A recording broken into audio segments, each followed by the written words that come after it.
બધા મજામાં? તો આજે આપણે વાત કરવાના છે સરસ મજાનું ચેપ્ટર નંબર 15 પોલિમર, જેની આપણે વાત કરીએ છીએ એમની અંદર લેક્ચર નંબર 7 અને આઈ થિંક આ લેક્ચર આપણો લાસ્ટ રહેવાનો છે.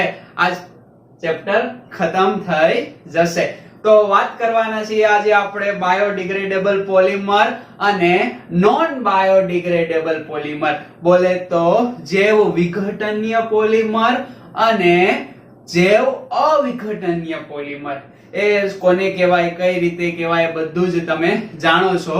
ઓકે, તો આ રહ્યો ડિસ્પ્લે ઉપર આ બંને પોલિમરનો સરસ મજાનો તફાવત કે જે તમને દેખાય છે. ઓકે, ધ્યાનથી આને વાંચવાનો છે.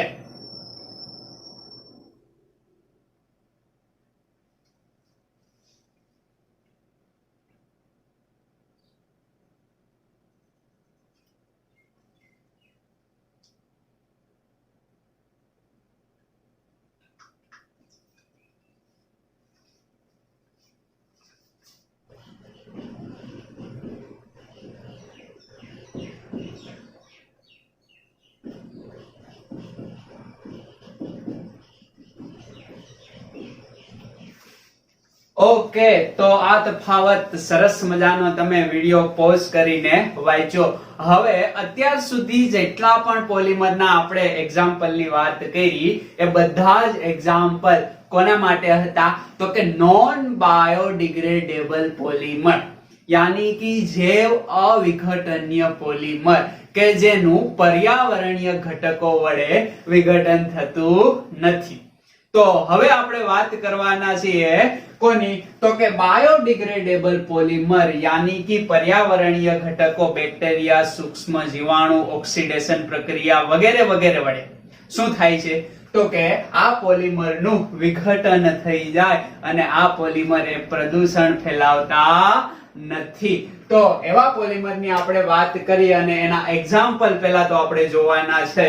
તો આજનું બાયોડિગ્રેડેબલ પોલિમરનું પ્રથમ એક્ઝામ્પલ આપણે જોઈએ PHBV. તમે નામ જાણો છો, વિચારી રાખો શું નામ થાય છે. બરાબર, આગળના લેક્ચરમાં આપણે નામ આપ્યું PHBV. PHBV એટલે શું? પોલીહાઇડ્રોક્સી બ્યુટીરેટ. પોલીહાઇડ્રોક્સી બ્યુટીરેટ કો, કારણ કે બીજો મોનોમર સાથે જોડાય છે. ઓકે, અને બીટા હાઇડ્રોક્સી વેલેરેટ. આ આમનું સરસ મજાનું નામ છે. આપણે એનું બંધારણ બનાવીએ. બરાબર, પોલીહાઇડ્રોક્સી બ્યુટીરેટ એવું કીધું છે. બરાબર, તો બ્યુટીરેટ એટલે કેટલા કાર્બન આવે ભાઈ? તો કે સિમ્પલ છે કે આ COOH ગ્રુપ, એની બાજુનો કાર્બન 3 કાર્બન અને આ 4 કાર્બન. જો બંધારણ કેમ બનાવું છું ખાસ તમારે યાદ રાખવાનું છે. અહીંયા હું બનાવું છું બીટા હાઇડ્રોક્સી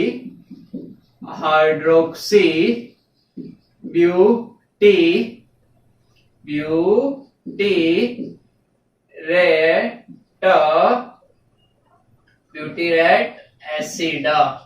ખ્યાલ આવે છે ને?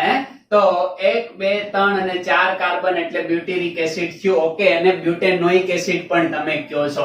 ઓકે, અહીંયા બ્યુટેનોઇક એસિડ શબ્દ પણ લખી શકો. 1 2 3 અને 4. ઓકે, બીટા હાઇડ્રોક્સી, તો આ કાર્બન ઓકે COOH ની બાજુનો કાર્બન આલ્ફા, એની બાજુનો કાર્બન બીટા. તો બીટા કાર્બન ઉપર કયું ગ્રુપ છે? હાઇડ્રોક્સી ગ્રુપ, બોલે તો OH. હવે અહીંયા આપણે હાઇડ્રોજન ફૂલફિલ કરી દઈએ. અહીંયા 3 આવશે, અહીંયા 1 આવશે, અહીંયા 2 આવશે. ખ્યાલ આવે છે? આને કહેવાય બીટા હાઇડ્રોક્સી બ્યુટીરેટ એસિડ. અથવા તો 1 1 2 3 4. તો 3 ઉપર હાઇડ્રોક્સી ગ્રુપ છે. બરાબર, 3 હાઇડ્રોક્સી બ્યુટેનોઇક એસિડ પણ કહેવામાં આવે. પ્લસ આની સાથે આપણે એનો ભાઈ બીજો મોનોમર લેશું કો બીટા હાઇડ્રોક્સી વેલેરેટ. બરાબર, તો અહીંયા સિમ્પલ સેમ કરવાનું છે. આ આપણો કાર્બોક્સિલિક ગ્રુપ, એની બાજુનો કાર્બન, એની બાજુનો કાર્બન, આ કાર્બન આલ્ફા કાર્બન, આ carbon beta carbon. Beta carbon ઉપર OH ગ્રુપ જોડી દેશું. ઓકે, વેલેરેટ એટલે 5 કાર્બન. તો 1 2 3 તો થઈ ગયા, આ 4 અને આ 5. અહીંયા CH2, અહીંયા CH3, અહીંયા એક H, અહીંયા CH2. તો આ આપણો શું થયું? તો કે બીટા હાઇડ્રોક્સી વેલેરેટ અથવા તો વેલેરેટ એસિડ પણ તમે અહીંયા કહી શકો, અથવા તો IUPAC નામ કેવું હોય તો 1 2 3 હાઇડ્રોક્સી પેન્ટેનોઇક એસિડ. આ બંનેને જોડી દેવાના છે. શું કરીએ છીએ? સંઘનન, કોપોલિમરાઇઝેશન પ્રક્રિયા થશે. ઓકે, અને સરસ મજાનું સંયોજન આપણને પ્રાપ્ત થશે. સંઘનન, કોપોલિમરાઇઝેશન પ્રક્રિયા શું થશે? તો કે આ જે સંયોજન છે એનાથી OH જશે, એનાથી H જશે, એનાથી OH જશે. ઓકે, સોરી, એનાથી H જશે, એનાથી OH જશે. એટલે પાણીનો અણુ રિમૂવ થશે. આના N અણુ લઈ લો, આના હું N અણુ લઈ લઉં તો N જેટલા પાણીના અણુ રિમૂવ થાય. અને પ્રક્રિયા કઈ રીતે થશે ભાઈ? તો કે આ રહ્યો આપણો ઓક્સિજન.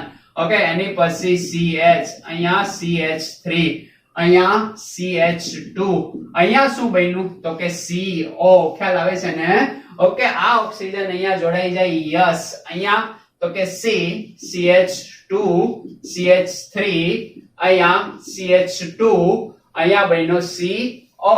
અને આ રીતે આપણો શું બની ગયો? PHBV, પોલીહાઇડ્રોક્સી શું? તો કે બ્યુટીરેટ કો બીટા હાઇડ્રોક્સી વેલેરેટ. ખ્યાલ આવી ગયો કે નો ખ્યાલ આવ્યો? બંને કાર્બનના બીટા કાર્બન પર હાઇડ્રોક્સી ગ્રુપ છે. આ બ્યુટેનોઇક એસિડ છે, આ પેન્ટેનોઇક એસિડ છે. બીજું કઈ અહીંયા છે નહીં. ખ્યાલ આવે છે તમને? ઓકે, હવે આના ગુણધર્મની આપણે વાત કરીએ તો આમની અંદર તમને આ કયું ગ્રુપ દેખાય છે ભાઈ? તો કે પોલીએસ્ટર. ઓકે, એસ્ટર ગ્રુપ દેખાય છે. n ટાઈમ આવર્તનીય એકમ જોડી દીધા એટલે પોલીએસ્ટર. એને તમે જાણો છો ને કેવો પોલિમર છે? તો કે બાયોડિગ્રેડેબલ પોલિમર. આજના લેક્ચર ની અંદર આપણે બધા જ બાયોડિગ્રેડેબલ પોલિમર ના એક્ઝામ્પલ જોવાના છીએ. ખ્યાલ આવે છે?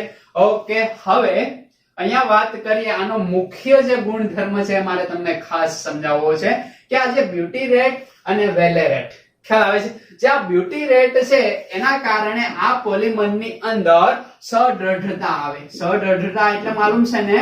ઓકે, એકદમ કોમળતા, સમજ પડે છે?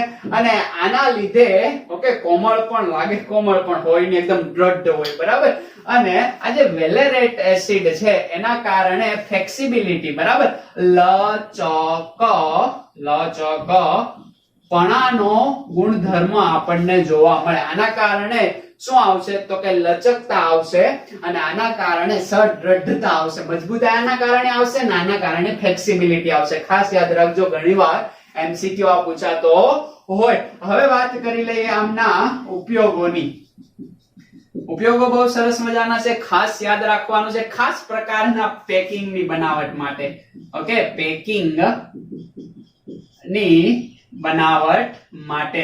ઓકે, સેકન્ડ વાત કરીએ તો ઓર્થોપેડિક સાધનો.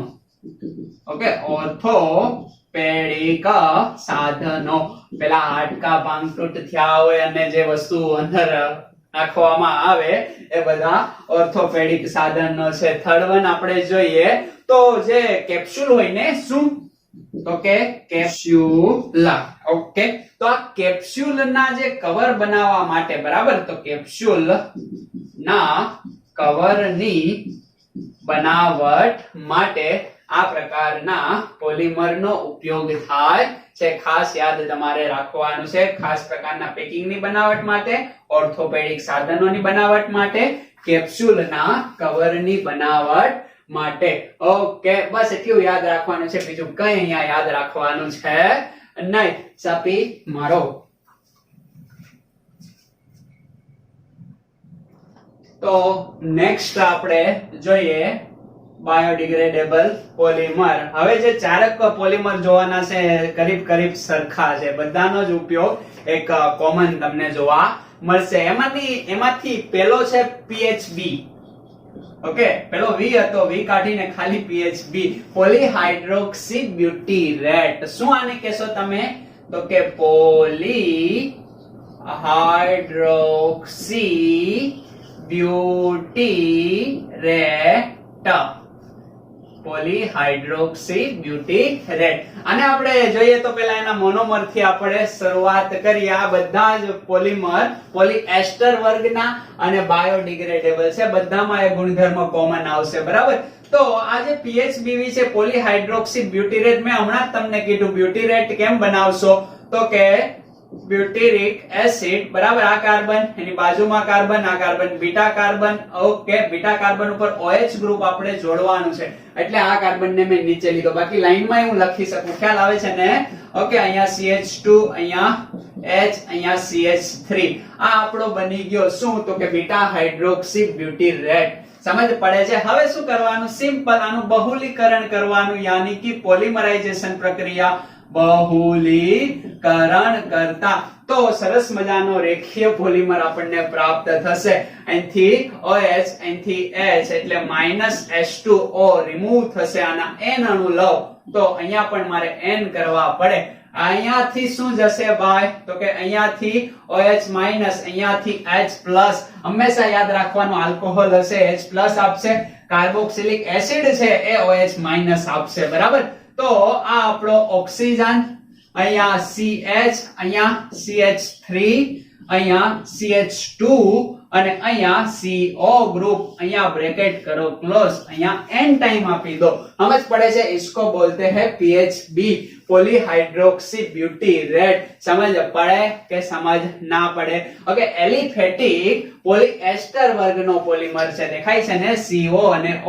ખાસ યાદ રાખજો, પોલીએસ્ટર વર્ગનો પોલિમર અહીંયા છે, અને એ પણ કેવો છે, તો કે રેખીય, બરાબર. રેખીય બોલે તો એલિફેટિક. સમજ પડે છે? આમના ખાસ કરીને ઉપયોગો જોવાના છે. ઉપયોગોની અહીંયા વાત કરીએ તો પહેલો ઉપયોગ છે ખેતીવાડીની સામગ્રી બનાવવા માટે. ઓકે, ખેતીવાડી યાની કે કૃષિ ની સાધન સામગ્રીની બનાવટ માટે વપરાય છે, બરાબર. એના પછી આપણે વાત કરીએ તો ખાદ્ય સામગ્રીના રેપર બનાવવા માટે.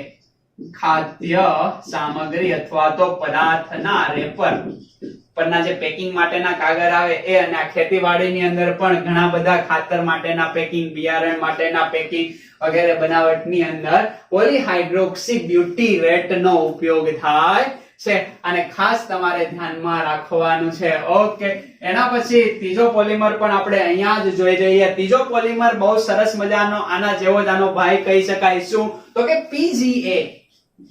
PGA. What is PGA? P બોલે તો પોલીગ્લાયકોલિક એસિડ. શું કહેવાશે? પોલીગ્લાયકોલિક એસિડ. હવે આ પોલીગ્લાયકોલિક એસિડ ની આપણે અહીંયા વાત કરવાની છે.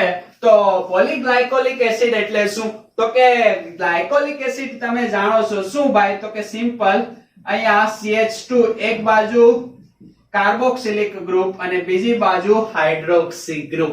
આને શું કહેવામાં આવે, તો કે ગ્લાયકોલિક એસિડ.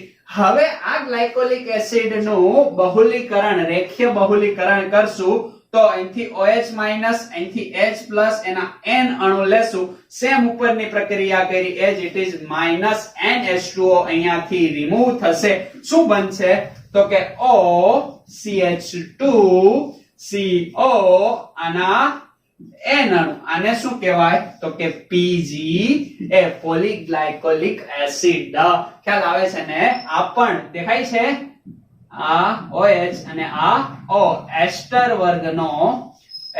વર્ગનો યાની કે પોલીએસ્ટર વર્ગનો પોલિમર છે, અને એ પણ કેવો છે, તો કે રેખીય એલિફેટિક પોલીએસ્ટર વર્ગનો પોલિમર ની અંદર તમે સમાવેશ કરી શકશો. હવે આના જે ઉપયોગો છે બહુ સરસ મજાના છે, ખાસ યાદ રાખવાનો છે આમનો ઉપયોગ, બરાબર. શારીરિક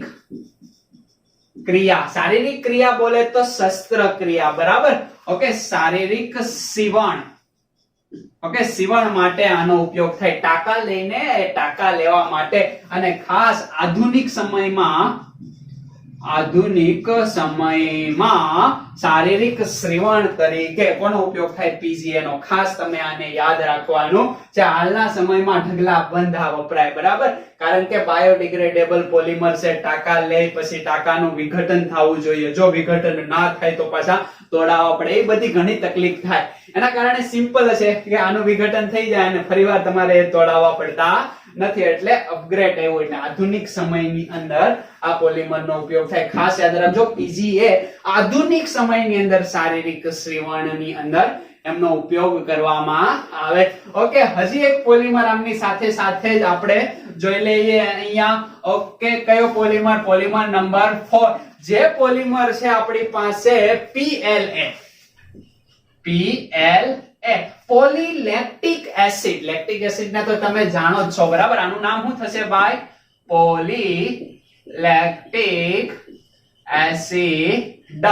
હવે પોલીલેક્ટિક એસિડ આપણે બનાવવો છે, શું કરશું ભાઈ? તો કે 3 કાર્બન. ઓકે, આ પહેલો કાર્બન, આ બીજો કાર્બન, આ ત્રીજો કાર્બન, અને આ બીજા કાર્બન ઉપર જ આપણે અત્યાર સુધી બીટા ઉપર હાઇડ્રોક્સી ગ્રુપ જોડતા હતા, બરાબર? અહીંયા તો કોઈ એવો સવાલ જ નથી. અહીંયા સિમ્પલ આના જેવું જ, પણ એક કાર્બન અહીંયા હાઇડ્રોજનની જગ્યાએ એક મિથાઇલ ગ્રુપ વધારી દેવાનું છે. આ શું બની ગયો? Lactic acid. આ શું છે? તો કે ગ્લાયકોલિક એસિડ, આ લેક્ટિક એસિડ. ખ્યાલ આવે છે તમને? સમજ પડે છે? આ લેક્ટિક એસિડ. હવે તો તમે શું કરવાના છો? સિમ્પલ રેખીય પોલિમરાઇઝેશન પ્રક્રિયા કરશો. આના n અણુ લેશો, અહીંથી OH- અહીંથી H+ શું બનશે? તો કે O CH CH3 CO bracket close end. તો આને શું કહેવાય? PLA, યાની કે પોલીલેક્ટિક એસિડ. ઓકે, રેખીય બહુલીકરણ અથવા એલિફેટિક પોલિમરાઇઝેશન. અહીંયા પણ -NH2O રિમૂવ થશે. કયા વર્ગનો? તો કે રેખીય પોલીએસ્ટર વર્ગનો પોલિમર. આ ઉપરાંત બાયોડિગ્રેડેબલ પોલિમર છે. આ એના શું થશે? તો કે લખણ થશે. હવે આનો ઉપયોગ આપણે જોઈએ તો સેમ ઉપયોગ છે આનો પણ. શું? તો કે શારીરિક સીવણ માટે. શારીરિક સીવણ માટે પણ આધુનિક સમયમાં ઉપયોગ થાય એવું અહીંયા કહેવાનું નથી. જો કે થાય જ છે, એટલે શારીરિક સીવણ તમે શબ્દ વાપરજો. આધુનિક માત્ર PGA માટે. પછી આવ્યો PLA. સમજ પડી ગઈ? ઓકે, એ છે પોલીલેક્ટિક એસિડ. હવે આપણે હજી એક સરસ મજાનો આના ટાઈપનો જ હું જોઈ નાખીએ. તો કે આ જે સંયોજન છે એના જેવો જ સીવણ ક્રિયાની અંદર હજી એક પોલિમર વપરાય, એની આપણે વાત કરી નાખીએ. પહેલા તો આને આપણે પૂછી નાખીએ. અહીંયા લખીએ એટલે તમને સીધો મગજની અંદર આઈડિયા આવે. તો અહીંયા જે પોલિમર છે 5 નંબરનો પોલિમર લખો. યસ, 5 નંબરનો પોલિમર છે PCl, પોલીકેપ્રોલેક્ટમ. પોલીકેપ્રોલેક્ટમ શું ભાઈ? તો કે પોલીકેપ્રોલેક્ટમ. હવે આ જે પોલીકેપ્રોલેક્ટમ છે એ 6 કાર્બન ધરાવતા ઓઇક એસિડ, કાર્બોક્સિલિક એસિડ માંથી બનાવવામાં આવે છે. તો કેવો હોય? તો કે સિમ્પલ છે ભાઈ. અહીંયા શું સેમ અત્યાર સુધી બનાવ્યો એમ. આ એક કાર્બન થયો, એની સાથે આવા 5 કાર્બન અને લાસ્ટ કાર્બન ઉપર હું જોડી દેશું. તો કે OH ગ્રુપ જોડી દેશું. આને તમે શું કહેશો? તો કે સિમ્પલ છે. શું કહેવાય આને? તો કે આ 6 કાર્બન એટલે હેક્ઝેનોઇક એસિડ.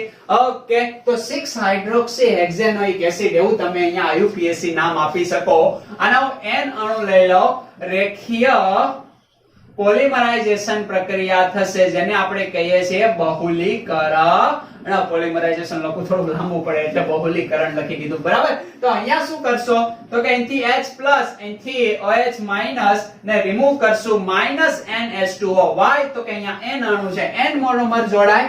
ઓકે, અને અહીંયા બનાવશે શું? જેમ બન્યું એમ O CH2 કેટલી ટાઈમ છે 5 ટાઈમ અને CO સમજ પડે કે ના પડે આને કહેવાય શું તો કે PCl શું કહેશો PCl પોલીકેપ્રોલેક્ટમ કેપ્રોલેક્ટમ ની અંદર માલુમ છે ને તમને અહીંયા 5 હતા આ CO હતો ને અહીંયા NH2 હતું એ કેપ્રોલેક્ટમ હતો બરાબર તો આ જે છે એ શું બની ગયું તો કે કેપ્રોલેક્ટમ ઓકે આને કેપ્રોલેક્ટમ એસિડ પણ કહેવામાં આવે તો અહીંયા જે PCl બન્યો એનો ઉપયોગ પણ કોમન છે ઓકે ઉપયોગ શું તો કે શારીરિક સીવણમાં આનો પણ ઉપયોગ થાય છે ઓકે એટલે આને તમારે ખાસ ધ્યાનમાં રાખવાનું છે હવે આ જે પ્રમાણ ઘણીવાર આ બંનેના એક સાથે પ્રમાણ લઈને પણ ઉપયોગ કરવામાં આવે તો એમની અંદર આ PGA છે એ 90%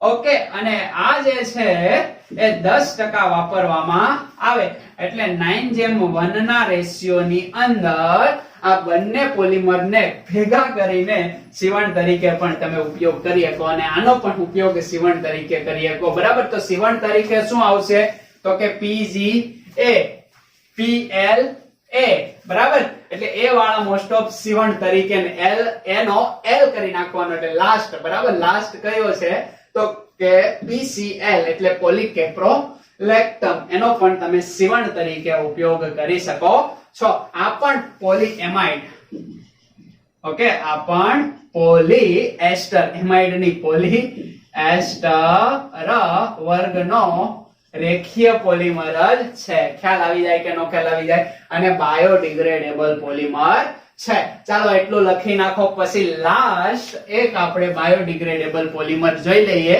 જે પોલીએમાઇડ વર્ગનો છે ઓકે સાપો આને પોલિમર જે છે નાયલોન અત્યાર સુધી આગળ જેટલા પણ નાયલોન આવ્યા એ નોન બાયોડિગ્રેડેબલ હતા ખ્યાલ આવે છે ને જે અવિઘટનીય પોલિમર નાયલોન 6 આવ્યું નાયલોન 6 આવ્યું નાયલોન 610 આવ્યું બરાબર આ બધા તો અહીંયા જે છે એ નાયલોન 2 સાથે જ છે આ ને નાયલોન 6 નાયલોન 2 એન્ડ નાયલોન 6 હવે આને આપણે જોવાનું છે બરાબર તો આ સાથે જ અલગ અલગ છે નહીં તો અહીંયા ગ્લાયસીન શું ભાઈ તો કે ગ્લાયસીન ઓકે ગ્લાયસીન નો કેપ્રોઇક એસિડ કેપ્રોલેક્ટમ માલુમ છે ને ઓકે એના પરથી જે છે આ હું તો કે એમિનો કેપ્રોઇક એસિડ હવે ગ્લાયસીન ને કઈ રીતના લખશો ભાઈ તો કે અહીંયા તમે એક હાઇડ્રોજન નું વિસ્થાપન કોના વડે કરશો કાર્બોક્સિલિક એસિડ વડે અને એક બાજુ અહીંયા રાખશો એમિનો ગ્રુપ સમજ પડે છે તમને ઓકે તો અહીંયા પહેલામાં OH ગ્રુપ હતું અહીંયા એમિનો ગ્રુપ આવી ગયો એટલે શું બની ગયું ગ્લાયસીન બની ગયું સમજ પડે છે ને ઓકે તો આ જે ગ્લાયસીન સંયોજન આપણું છે એની પ્રક્રિયા એમિનો કેપ્રોઇક એસિડ હવે કેપ્રોઇક એસિડ અહીંયા આપ્યું છે તો તમને માલુમ પડી જાય શું માલુમ પડી જાય તો કે કેપ્રોઇક છે એટલે શું કરવાનું તો કે અહીંયા 5 આ ગ્રુપ જોડી દેવાના એમિનો છે તે એટલે અહીંયા એમિનો ગ્રુપ જોડી દેવાનું અને એસિડ છે એટલે અહીંયા હું જોડી દેવાનું કાર્બોક્સિલિક ગ્રુપ તો આ બની ગયો એમિનો કેપ્રોઇક એસિડ આ બની ગયો ગ્લાયસીન શું કરવાનું છે તો કે આના n અણુ લઈ લેવાના આના n અણુ લઈ લેવાના કઈ પ્રક્રિયા થશે તો કે કો સંઘનના બહુલીકરણ પ્રક્રિયા -NH2O બરાબર 2 થાય પણ n કે 2n બધું એકનું એક જ થાય ઓકે તો અહીંથી આપણે H+ રિમૂવ કરશું અહીંથી OH- અહીંથી H+ અહીંથી OH- પાણીનો અણુ રિમૂવ થશે અને જોડ દો ક્યાં તો કે અહીંયા થશે ઓકે HN CH2CO ફરીવાર દેખાય પોલીએમાઇડ અહીંયા 5 અને અહીંયા CO bracket close and time इसको बोलते हैं नायलॉन 2 नायलॉन 6 बराबर અહીંયા બે કાર્બન છે ને અહીંયા 6 કાર્બન છે દેખાય છે ને 5 ને 1 6 ઓકે 1 ને 1 2 તો નાયલોન 2 નાયલોન 6 જે બાયોડિગ્રેડેબલ પોલિમર છે, ખાસ યાદ રાખજો. ઓકે, સૂક્ષ્મ જીવો અને બેક્ટેરિયા અને ઓક્સિડેશન પ્રક્રિયા દરમિયાન આનું વિઘટન શક્ય છે. અને આ છે પોલીએમાઇડ વર્ગનો પોલિમર. રેખીય જ રહેશે. ખ્યાલ આવે છે ને? ઓકે, બસ એટલી વસ્તુ આની યાદ રાખવાની છે, બીજી કઈ યાદ રાખવાની નથી. આના ઉપયોગો આપેલા છે નહીં, તો એ ઉપયોગો તમારે ખોટા મગજની અંદર ભરવાના છે નહીં. સમજ પડશે? ઓકે, અહીંયા ગ્લાયસિન છે. પેલું ગ્લાયકોલિક એસિડ હતું. ગ્લાયકોલિક એસિડ એટલે અહીંયા OH ગ્રુપ. ઓકે, PGA તમે બનાવ્યો હતો સીવડ માટે, આધુનિક. આના પહેલા જ બનાવ્યો હતો, યાદ હશે તમને. આવું થોડુંક મગજમાં ભરતું જવાનું તો મેળ આવી જશે. તો આમની અંદર તમને માલુમ પડે છે. ઓકે, અહીંયા બાયોડિગ્રેડેબલ પોલિમર કેવા થયા? ખતમ થયા. હવે એક નાનો એવો ટોપિક આપણે લઈ લઈએ અને આ લેક્ચરને કેવો કરીએ? ખતમ કરી નાખીએ. એ પહેલા આને તમે સાપી મારો.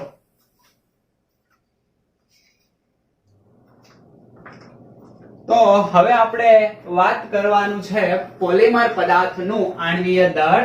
ઓકે, ચેપ્ટરનો એકદમ લાસ્ટ ટોપિક છે કે પોલિમર પદાર્થનું આણ્વીય દળ નક્કી કરવા માટે મુખ્યત્વે બે પદ્ધતિનો યુઝ કરવામાં આવે. એમાંથી પહેલી પદ્ધતિ છે એ અતિ આધુનિક પ્રકાશ વિખેરણ.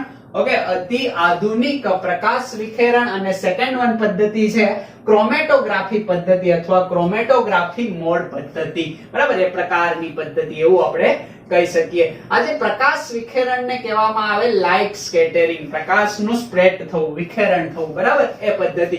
આજે પોલિમર પદાર્થો છે એ બધા જ આપણે જાણીએ છીએ કેવા છે? તો કે અસ્ફટિકમય પદાર્થ, કે એમની અંદર જે મોનોમર અણુઓ અથવા પરમાણુઓ છે એમની ગોઠવણી વેર વિખેર થયેલી હોય, સીધી લાઈનની અંદર થયેલી હોય નહીં. તો અસ્ફટિકમય ઘન પદાર્થ છે. બરાબર, કેવા પદાર્થ છે? ઘન પદાર્થ. તો આમની અંદર બે પદ્ધતિ વડે એનું આણ્વીય દળ આપણે મેળવશું. એક અતિ આધુનિક પ્રકાશ વિખેરણ પદ્ધતિ, જેમનો પહેલો પ્રકાર, બીજો અને ત્રણ, જેમના ત્રણ પ્રકાર છે.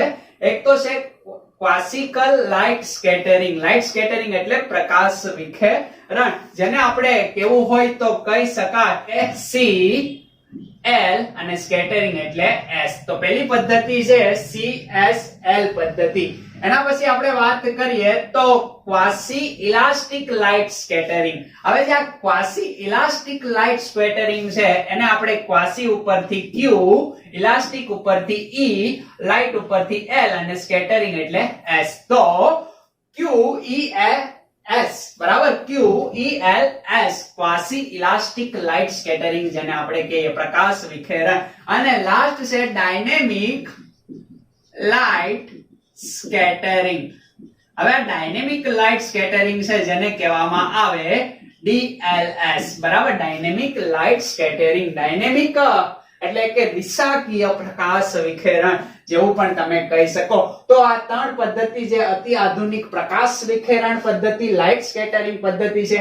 આ બાજુ આપણે વાત કરીએ તો જે લાઇટ સ્કેટરિંગ પદ્ધતિ કરતા જુદા પ્રકારની પદ્ધતિ ક્રોમેટોગ્રાફી મોડ પદ્ધતિ, જેની અંદર હાઈ પરફોર્મન્સ લિક્વિડ ક્રોમેટોગ્રાફી. બરાબર, ક્રોમેટોગ્રાફી, જેને આપણે કેવું હોય હાઈ નો H, પરફોર્મન્સ નો P, લિક્વિડ નો L અને ક્રોમેટોગ્રાફી નો C, યાની કે SPLC કહેવામાં આવે. એમની અંદર બીજો પ્રકાર છે સાઇઝ એક્સ્ક્યુઝલ ક્રોમેટોગ્રાફી. બરાબર, સાઇઝ એક્સ્ક્યુઝલ ક્રોમેટોગ્રાફી, જેને આપણે શું કહેશું તો કે SEC. બરાબર, SEC યાની કે સાઇઝ એક્સ્ક્યુઝલ ક્રોમેટોગ્રાફી. ઓકે, એના પછી જેલ પરમિએશન ક્રોમેટોગ્રાફી. જેલ નો ઓકે, જેલ પરમિએશન ક્રોમેટોગ્રાફી, GPC. ખ્યાલ આવે છે? ઓકે, અને લાસ્ટ અલ્ટ્રાસેન્ટ્રીફ્યુજ પદ્ધતિ વડે પણ તમે પોલિમર પદાર્થનું આણ્વીય દળ નક્કી કરી શકો છો. તો આ વાત થઈ આ બંને પદાર્થના આણ્વીય દળ નક્કી કરવાની જુદી જુદી પદ્ધતિ. હવે વાત કરીએ કે પોલિમર પદાર્થના સરેરાશ આણ્વીય દળ નક્કી કરવા માટેના અલગ અલગ પદ્ધતિઓ આધારિત એના સૂત્ર જોઈએ. તો એમની અંદર પહેલું છે કે પોલિમર પદાર્થના સંખ્યા દર્શક, ઓકે, સંખ્યા દર્શક સરેરાશ આણ્વીય દળ. ઓકે, તો વાત કરીએ કે સંખ્યા દર્શક સરેરાશ આણ્વીય દળ અથવા તો અણુભાર કે જેને આપણે m12, ઓકે, સંખ્યા છે એટલે અહીંયા આપણે નંબર દર્શાવશું, m12 n વડે દર્શાવીએ છીએ, બરાબર. એમનું સરસ મજાનું સૂત્ર છે શું? તો કે m12 જેટલા પણ પોલિમર હોય એ પોલિમરના નંબર અને એમનું આણ્વીય દળ. ત્યાં કોઈ સરેરાશ મળશે એટલે સરેરાશ લેવો પડશે, પોલિમરનો નંબર એમનું આણ્વીય દળ, પોલિમરનો નંબર એમનું જ આણ્વીય દળ. આવી રીતના કન્ટિન્યુઅસ ચાલુ રહેશે. નીચે દરેક પોલિમર છે એમની સંખ્યાનો બેઝિક સરવાળો. ઓકે, એટલે આપણને મળશે સંખ્યા દર્શક સરેરાશ આણ્વીય દળ. તમે સમજી ગયા. દાખલા તરીકે 3 પોલિમર તમને આપ્યા છે. ઓકે, ત્રણ પોલિમરના આણ્વીય દળ m1 m2 અને m3 છે. તો ત્રણ પોલિમરની સંખ્યા પણ અલગ અલગ હશે એટલે કે n1 n2 અને n3, અને નીચે એ ત્રણ પોલિમરની સંખ્યાનો બેઝિક સરવાળો કરશો ને એનો ગુણોત્તર લઈ લેશો એટલે સંખ્યા દર્શક સરેરાશ આણ્વીય દળ આપણને માલુમ પડે. એક તો સંખ્યા દર્શક સરેરાશ આણ્વીય દળ માટેની આ મેથડ હતી. આ ઉપરાંત કેટલાક સંખ્યાત્મક, ઓકે, યાની કે આપણે વાત કરી સંખ્યાત્મક ગુણધર્મ. તમે આપણી ચેનલ, ઓકે, મુકેશ જિંજાલા કેમિસ્ટ્રી ઉપર ચેપ્ટર નંબર 2 દ્રાવણ જોઈને આવ્યા હશો. તો એમની અંદર સંખ્યાત્મક ગુણધર્મ હતા. જો ના જોયું હોય તો જોઈ શકો છો, એનો કોઈ ચાર્જ છે નહીં. તો સંખ્યાત્મક જે ગુણધર્મ છે એમની અંદર ખાસ કરીને એમાં વાત કરી હતી અભિસરણ દબાણ વડે પોલિમરનું આપણે આણ્વીય દળ મેળવવું. આ ઉપરાંત સંખ્યાત્મક ગુણધર્મ છે ઠાર બિંદુમાં ઘટાડો, ઉત્કલન બિંદુમાં વધારો. પણ અભિસરણ દબાણ જે સંખ્યાત્મક ગુણધર્મ વડે પોલિમરનું આણ્વીય દળ સરળતાથી આપણે મેળવી શકીએ છીએ. તો પહેલી વાત થઈ સંખ્યા દર્શક સરેરાશ અણુભાર અથવા તો આણ્વીય દળ. હવે આમની અંદર આપણે બીજી વાત કરીએ તો એ છે ભાર દર્શક, વેઇટ, બરાબર. ભાર દર્શક સરેરાશ અણુભાર અથવા તો આણ્વીય દળ કે જેને m12w વડે દર્શાવવામાં આવે. શેના વડે દર્શાવવામાં આવે? m12w. હવે આનું આપણે સરસ મજાનું સૂત્ર, ઓકે, આનું એક કોમન સૂત્ર અહીંયા તમને લખી દઉં. એ કઈ રીતે લખાય? તો કે અહીંયા એટલા બધા છે તો આપણે mi કહી શકીએ, નીચે ni કહી શકીએ, બરાબર. અહીંયા આપણે સિગ્મા આપીએ, સમજ પડે છે. i બરાબર 1 થી લઈને ઇન્ફાઇનાઇટ, અહીંયા સેમ i બરાબર 1 થી લઈને ઇન્ફાઇનાઇટ. આવું એક કોમન સૂત્ર અહીંયા આપી શકીએ ને તમે આને જાણો છો, બરાબર. આ સમેશન દર્શાવે, આનીથી બધાનો જ બેઝિક સરવાળો, અને i ની જગ્યાએ 1 થી લઈને ઇન્ફાઇનાઇટ સુધી તમે n સુધી સંખ્યા લખી શકો. આ કોમન સૂત્ર છે, બરાબર. તો અહીંયા આપણે ભારદર્શક સરેરાશ આણ્વીય દળની વાત કરીએ mw12, તો એના બરાબર શું લખવાનું છે? તો કે mi અને અહીંયા કેપિટલ mi, નીચે આપણે શું લખવાનું છે? તો નીચે કોમન જ લખવાનું છે. શું? તો કે ni અને mi, બરાબર. હવે આમાં તમને બરાબર સમજ પડી નહીં. તો સમજ ક્યારે પડે? જ્યારે તમે આ mi ને સમજો કે અહીંયા જે mi છે એ શું દર્શાવે છે? તો કે અહીંયા જે ni અને mi છે આ બંનેનો ગુણોત્તર દર્શાવે છે mi. યાની કે ભારદર્શક સરેરાશ આણ્વીય દળની અંદર શું બને છે? તો કે mi ની જગ્યાએ હું લખું છું હવે, તો કે ni mi ને એક mi તો છે જ, બરાબર. આ ni આ mi, બરાબર. ઇનિશિયેટ થી લાસ્ટ સુધી એવું દર્શાવે. ઓકે, તો હવે આ છે આગળ સમેશન આવશે, હે ને? હા, આગળ સમેશન લખવાનું ભૂલવાનું નહીં. i બરાબર 1 થી લઈને ઇન્ફાઇનાઇટ, i બરાબર 1 થી લઈને ઇન્ફાઇનાઇટ. હવે અહીંયા આ બંને આવી રીતના ન લખવા કરતા હું આનો વર્ગ લખી દઉં. ઓકે, હવે તમે જાણો છો શું? તો કે આ જે n છે એ શું દર્શાવે છે? તો કે પોલિમરની સંખ્યા. m હું દર્શાવે એ જ પોલિમરનું આણ્વીય દળ. આ દર્શાવે છે પોલિમરની સંખ્યા, આ દર્શાવે છે એમનું આણ્વીય દળ. m શું દર્શાવે? આ બંનેનો એક જથ્થો, સંખ્યા અને આણ્વીય દળનો ગુણોત્તર બોલે તો આ સ્મોલ m, અને કેપિટલ M તો તમને માલુમ જ છે. તો અહીંયા જે સ્મોલ m મૂકવાનો છે, ખ્યાલ આવે છે ને? નીચે દેખાય છે ને સ્મોલ m જ મૂકેલો છે. ઓકે, તો આ રીતે તમે અસંખ્ય ગુણોત્તર લઈ શકો. સમજ પડે? તો અહીંયા આપણે લખવું હોય તો આવી રીતના લખી શકું. કેવી રીતના? તો કે n1 m1 નો વર્ગ, n2 n2 m2 નો વર્ગ, n3 m3 નો વર્ગ, એવી રીતના અનંત સુધી. અને નીચે હું લખી શકું n1 m1 પ્લસ n2 અહીંયા m2 પ્લસ n3 m3 એવી રીતના અનંત. ખ્યાલ આવે છે? તો આ બંનેની અંદર તમે ડિફરન્ટ જોવો છો. સમજ પડે છે? અહીંયા એક વર્ગ છે અને નીચે પણ m વડે ગુણી દીધું, બીજું કંઈ છે નહીં. એટલે આ રીતે અહીંયા લખવામાં આવે. તો આ થયો સંખ્યા દર્શક સરેરાશ આણ્વીય દર, આ ભાર દર્શક સરેરાશ આણ્વીય દર. ઓકે, આ જે ભાર દર્શક સરેરાશ આણ્વીય દર છે એ આ બધી જનરલી પદ્ધતિ વડે અલ્ટ્રા સેન્ટ્રીફ્યુગેશન અને લાઇટ સ્કેટરિંગ પદ્ધતિ વડે માપવામાં આવે અને પછી આ કેલ્ક્યુલેશન કરવામાં આવે. અને આ સંખ્યાત્મક ગુણધર્મ એ અભિસરણ દબાણ દ્વારા જનરલી મેજર કરવામાં આવે. તો આ બે વસ્તુની અંદર તમને ખાસ ખબર પડી. સમજ પડે છે ને ભાઈ? ઓકે, દાખલા તરીકે મારી પાસે 3 પોલિમર છે. એક 100 આણ્વીય દળ ધરાવતો આ પહેલો પોલિમર, બીજો 200 અને ત્રીજો 300. ખ્યાલ આવે છે? તો આ 100 વાળાની સંખ્યા મારી પાસે 1 છે, 200 વાળાની સંખ્યા મારી પાસે 2 છે અને આની સંખ્યા 3 છે. તો આ મને શું દર્શાવે? ni. આ શું દર્શાવે છે? mi. બરાબર? તો આ m1, આ m2, આ m3, આ n1, n2 અને n3. તમને સમજ પડી? બસ એક કિંમત અહીંયા લખી નાખવાની છે. સેમ અહીંયા એક કિંમત લખવાની છે, પણ નીચે બંનેનો ગુણોત્તર અને ઉપર એનો વર્ગ કરવાનો છે એમનો. સમજ પડે? એટલે તમને શું મળી જાય? mw ભારદર્શક સરેરાશ આણ્વીય દળ, mn સંખ્યા દર્શક સરેરાશ આણ્વીય દળ. આ ખાસ નોંધ કરજો, જે તમારી બુકની અંદરથી હાઇડ કરવામાં આવ્યું છે. સમજ પડે છે? એટલે આ બે સૂત્ર આધારિત એક્ઝામ્પલ ઘણીવાર પૂછાય શકે. તો સિમ્પલ સરવાળો બાદબાકી ને ગુણાકાર, બાદબાકી તો નહીં, સરવાળો ભાગાકાર અને ગુણાકાર કરીને તમારો જવાબ મળી જાય. તો એટલી વસ્તુ તમને એક્ઝેક્ટલી ખ્યાલ આવે છે.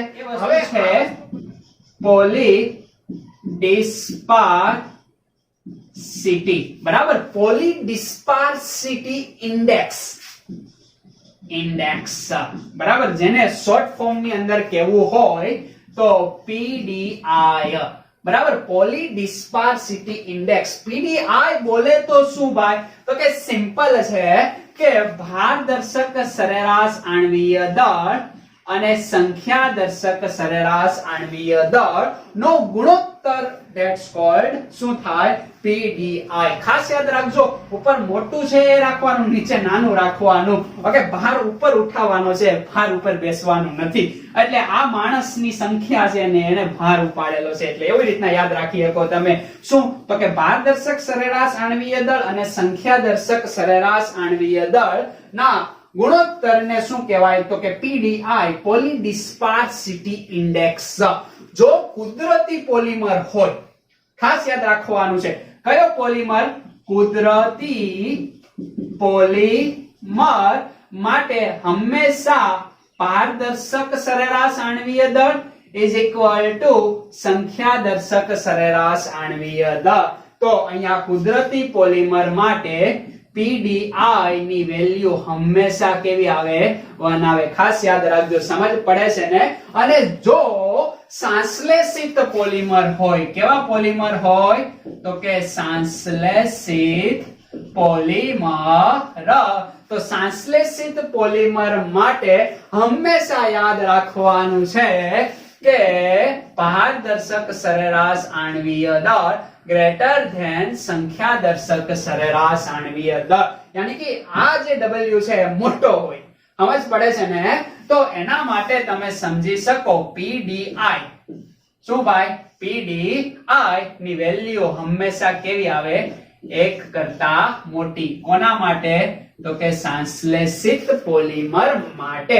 ઓકે, બસ એટલા કન્સેપ્ટ તમારે યાદ રાખવાના છે, બીજું કઈ યાદ રાખવાનું નથી. સમજ પડી ગઈ? ઓકે, પોલિમર પદાર્થ એ કેવો છે? અસ્ફટિકમય ઘન પદાર્થ. બે પદ્ધતિ, અતિ આધુનિક પ્રકાશ વિકિરણ પદ્ધતિ, ક્રોમેટોગ્રાફી મોડ પદ્ધતિ. આમની અંદર 3 પદ્ધતિ છે, આમની અંદર 4 પદ્ધતિ છે. ખ્યાલ આવે છે? હવે સરેરાશ આણવીય દળ આપણે મેળવવું હોય તો એના માટેની 2 પદ્ધતિ છે. સંખ્યા દર્શક સરેરાશ આણવીય દળ ઓકે m બાર n, પારદર્શક સરેરાશ આણવીય દળ m બાર w. સમજ પડે છે? બંનેના અહીંયા આપણી પાસે સૂત્ર આપેલા છે.